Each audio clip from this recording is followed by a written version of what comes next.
Beleza. Então, tarefa da aula 02, tá? Aqui a gente trabalha a questão do trabalho de quem? Do peso. Sempre quando falar em trabalho do peso, primeira coisa deve vir à sua cabeça aquele mantra.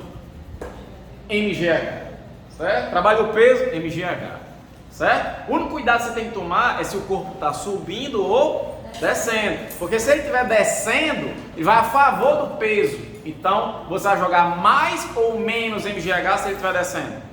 Mais. Mas se ele estiver subindo, aí você vai jogar o trabalho do peso menos MGH. Só isso. Se você tomar esse cuidado, acabou. Você vai fazer qualquer questão. Então, lá, meteu o aço aqui. Unifor Ceará. Um menino de massa 20 kg desce por um escorregador de 3 metros de altura em relação à areia de um tanque na base do escorregador. Adotando o G 10 metros por metro quadrado, o trabalho é realizado pela força peso do menino. O trabalho do peso, já vem na cabeça, MGH. O menino está descendo, então mais ou menos MGH? Mais. Pronto, acabou. Professor, mas o menino ele vai descer no escorrego que desce girando. Ou ele vai descer no escorrego que é em linha reta, assim, um plano inclinado. Ou ele vai simplesmente cair do escorrego. Vai fazer alguma diferença? Não, porque o trabalho do peso não depende da trajetória. Só depende do desnível, tá? Que é o MGH e acabou, tá? Então vamos lá, vamos fazer o MGH aí. Questão 1. Trabalho do peso, MGH, a massa do menino, 20 kg, o G, 10, e a altura que ele vai cair? 3 metros, né? Pronto, então o trabalho do peso vai ficar 200 vezes 3, 600 joules. Acabou, está feita a questão 1. Letra A. E aí? Tranquilidade? Questão 2. Universidade Estadual de Londrina, no Paraná. Um objeto de 2 kg cai da janela de um apartamento até uma laje que está 4 metros abaixo do ponto de início de queda. Caiu 4 metros. Se a aceleração da gravidade é 9,8 metros por quadrado, o trabalho realizado pela força gravitacional é a mesma coisa de dizer, o trabalho realizado pelo peso MGH. Ele vai cair. Ele realiza um movimento de descida, então é mais ou menos MGH? Mais. Pronto, só isso. Acabou, agora é só fazer. Vamos lá, questão 2. Trabalho do peso, de novo, movimento de queda, MGH positivo. Então o trabalho do peso vai ser a massa, 2 kg, vezes a gravidade, que é 9,8, vezes a altura de queda, que é 4 metros. Certo? Então vai ficar 2 vezes 4 vai dar 8. Se aqui fosse 10, daria 80. 8 vezes 10, 80. É 9,8, vai dar um pouquinho menos. Então aí você olha para as alternativas. Um pouquinho menos de 80 aqui é quem? 78,4. Então por que na prova você passa meia hora fazendo essa conta? Não perca tempo. Você vai usar essa malícia. Arredonda aqui para 10 dá 80, vai dar um pouquinho menos de 80. Esse é óbvio. Ah, só tem essa alternativa, um pouco menos de 80. Então é 78,4 joules. Não perder tempo, meu filho. Tempo vale dinheiro. Tempo é ouro. Vamos lá, vamos para a questão 3. 3. Universidade Estadual de Londrina, Paraná. Um motociclista resolve ir para uma praia e pretende levar sua motocicleta em uma caminhonete. Para colocar a motocicleta na caminhonete, ele pode erguê-la verticalmente, ou seja, na brutalidade, ele pegar aqui a motocicleta e vem erguer na vertical, ou empurrá-la por uma rampa. Ele pega, bota uma rampa aqui e empurra a motocicleta. Pode entrar. Considerando desprezíveis as perdas por atrito, assinale a alternativa correta. Ele quer saber em qual dos casos ele vai realizar mais trabalho. Aí, olha, eu queria fazer uma observação aqui, que é o seguinte, que é justamente o que eu estava falando com Ariel. Com Ariel. Agora há pouco. Não foi? Questão do trabalho do peso. Cuidado você tem que tomar aqui, porque há duas perguntas possíveis. Ele pode perguntar, ó, fiz isso aqui com lápis. Ele pode perguntar, primeiro tipo de pergunta, qual o trabalho do peso? Segundo tipo de pergunta, qual o trabalho do agente externo? Trabalho que eu fiz para erguer o lápis. Entende? Qual a relação entre os dois? Um é o negativo do outro. Se o trabalho do peso para a situação for positivo, o trabalho do agente externo vai ser o quê? Negativo. E vice-versa. Tá? Eu estou falando isso porque aqui ele não está perguntando o trabalho do peso. Nas alternativas ele está falando o trabalho realizado pelo agente externo, o cara que vai lá pegar a moto e erguer. Qual o trabalho que ele fez? O trabalho que ele fez é o negativo do trabalho do peso. Então eu pergunto, quando um corpo sobe, o trabalho do peso é positivo ou negativo?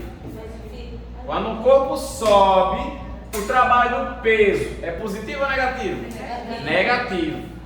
Então o trabalho do agente externo para erguer esse corpo vai ser positivo ou negativo? Positivo. Tá? Você pode pensar assim, vai ter sinal trocado em relação ao trabalho do peso, ou então você pode pensar assim, o cara está puxando a moto para cima, ou seja, a força é para cima, e o deslocamento da moto é para cima.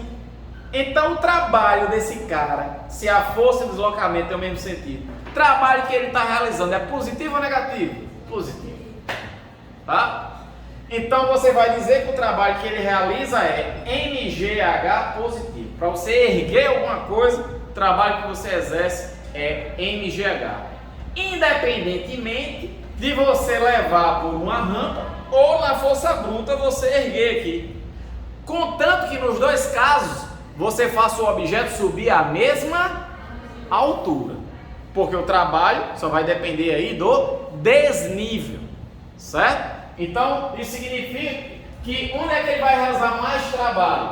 Erguendo na vertical ou subindo a rampa? Nenhum dos dois. O trabalho que ele vai realizar vai ser exatamente o mesmo, que é MGH. Seja puxando assim ou numa rampa, a massa da motocicleta é a mesma. A gravidade é a mesma. E a altura que subiu é a mesma. Então o trabalho é o mesmo. Está claro isso, Renata Campos? Ok, então é por isso que ele vai marcar a letra B, né? O trabalho realizado pelo motociclista em algumas situações é o mesmo. Vamos para a questão 4. Raiz. 4. O wall é um daqueles exercícios que se ama ou se odeia. Quem faz crossfit aí sabe. A situação mostrada a seguir representa o exercício em 3 estágios. Tá? Ela vai agachar aqui, ela vai levantar e jogar a bola. Considerando-se o trabalho sobre uma bola de 20 kg para lançá-la verticalmente para cima, da primeira posição agachada para a posição em que a bola atinge o alvo aqui praticamente em repouso, o valor encontrado para esse trabalho será. Então o que eu quero aqui, pessoal, é o trabalho que essa mulher aqui vai exercer sobre a bola para que ela realize esse movimento de subida. Ela vai jogar a bola para cima, então ela aplica uma força por um certo deslocamento, ela vai transferir uma energia para essa bola. A questão é, qual o trabalho que ela realizou? Bom, eu falei para vocês que para você erguer qualquer objeto a uma determinada altura, o trabalho que você vai realizar vai ser sempre o quê? MGH. Enquanto o peso, nessa mesma elevação de altura, vai realizar um trabalho de quanto? Menos MGH.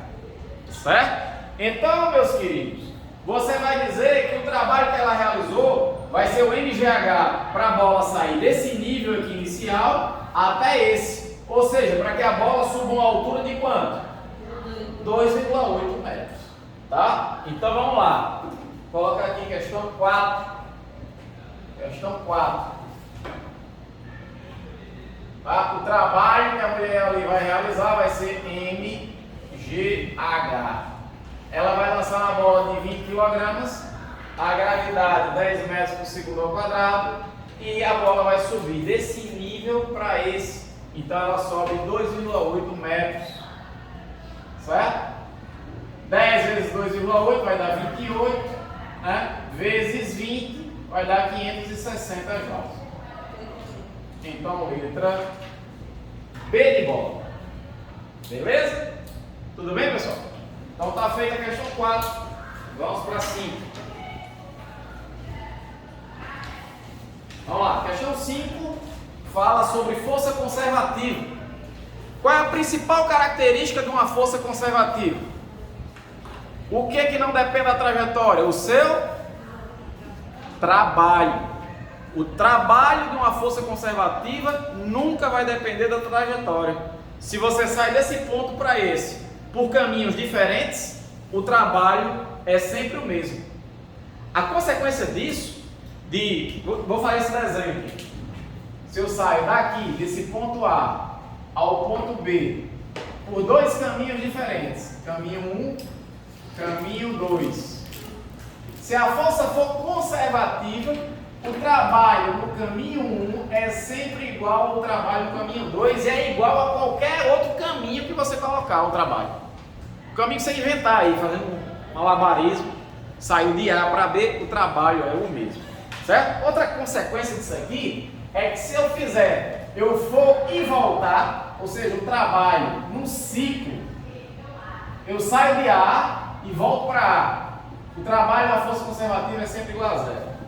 Se der um ciclo, vai dar zero. Tá? Isso para forças conservativas. Tá? Então, duas coisas importantes para falar da força conservativa. Do ponto A ao ponto B, por caminhos diferentes, os trabalhos são iguais. E o trabalho no ciclo é sempre igual a zero. Com isso, a gente responde a questão. Vamos lá. Questão 5. Considerando o trabalho realizado por uma força conservativa, atuando sobre uma partícula entre os pontos x e y do espaço, julga as seguintes afirmações.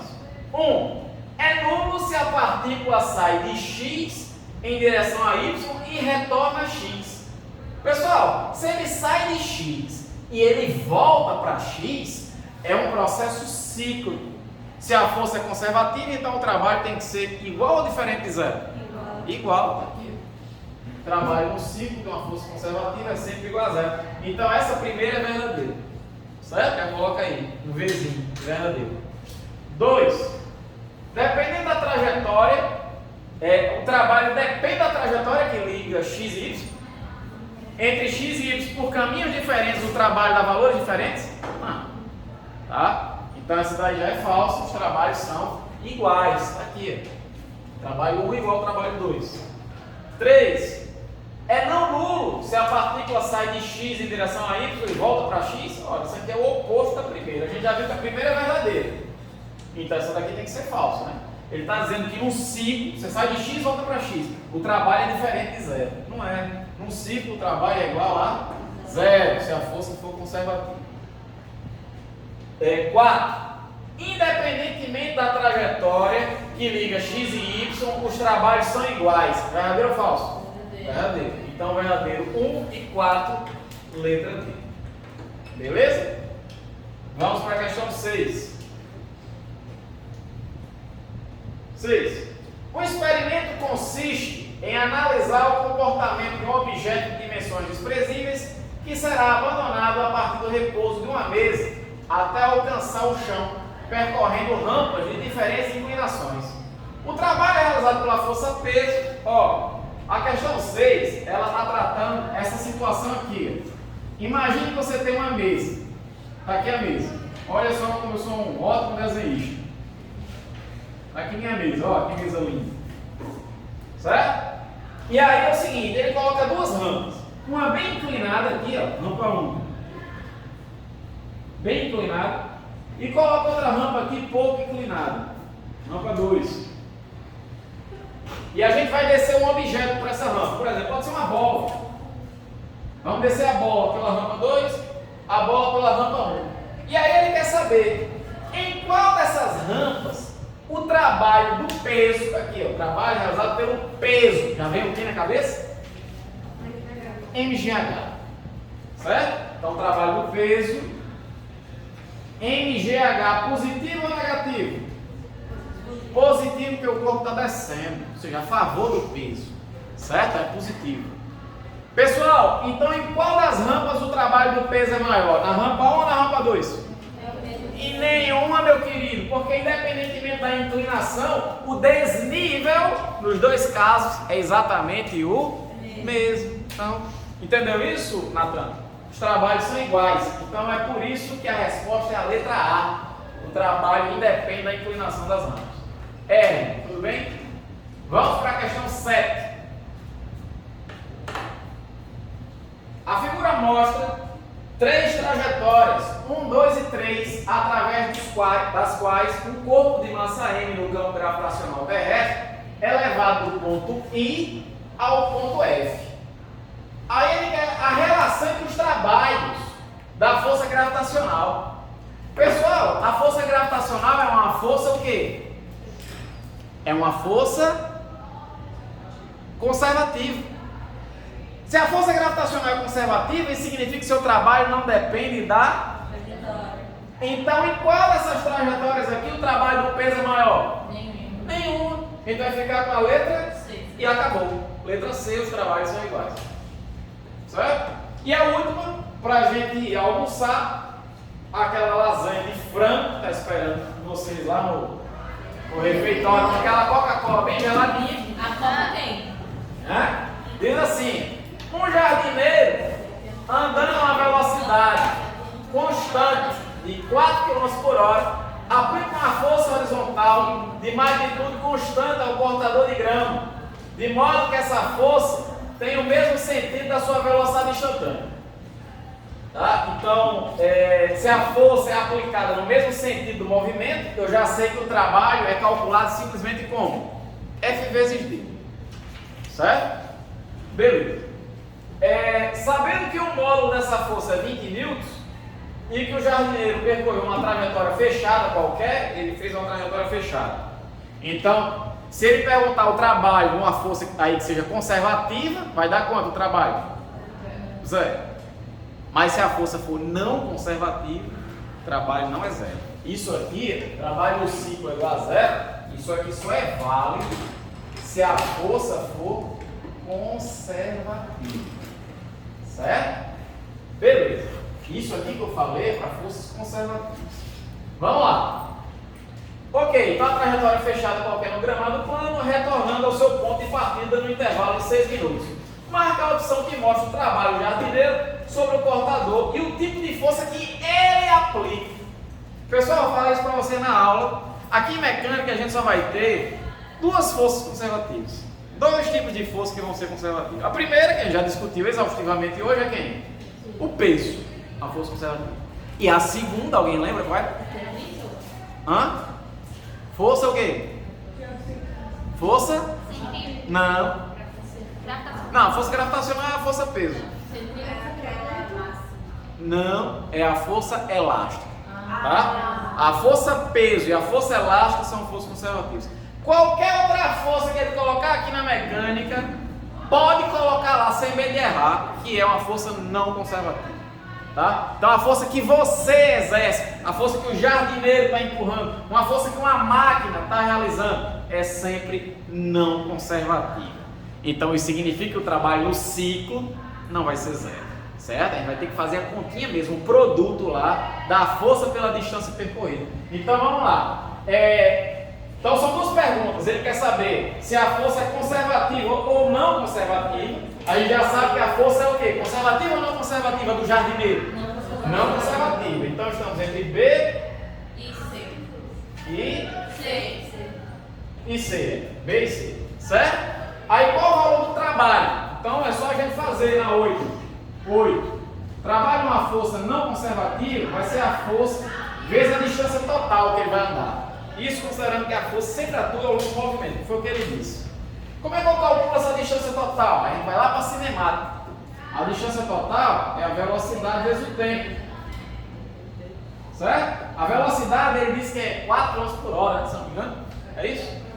4 km por hora. E o tempo ele diz que é 6 minutos. Pronto, aí a gente tem um problema. Porque se a gente tem km por hora, o tempo tem que estar em hora. O tempo tem que estar em hora. Então como é que eu passo de minuto para hora? Divido por 60. Certo? Então 6 minutos para passar para a hora, divido por 60. Isso aqui, ó, simplificando por 6, vai ficar um 10 aqui embaixo. 1 sobre 10. Então a resposta é 4 sobre 10. Ele dá quanto? Não, 4 sobre 10, 0,4 quilômetros. Só que eu preciso disso em metros. Como é que eu passo de quilômetro para metro? Por 1000. Multiplico por 1000, vai dar 400 metros. Pronto, aí acabou a questão. É só jogar aqui.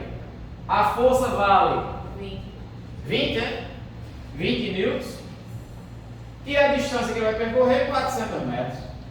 Então isso aqui vai dar 8.000 joules. Que você pode escrever simplesmente 8 kJ. Porque quilo, esse K, representa 1000. E é isso. Está feita a tarefa 2. Beleza? Então qualquer dúvida que você tenha, é só me procurar aqui.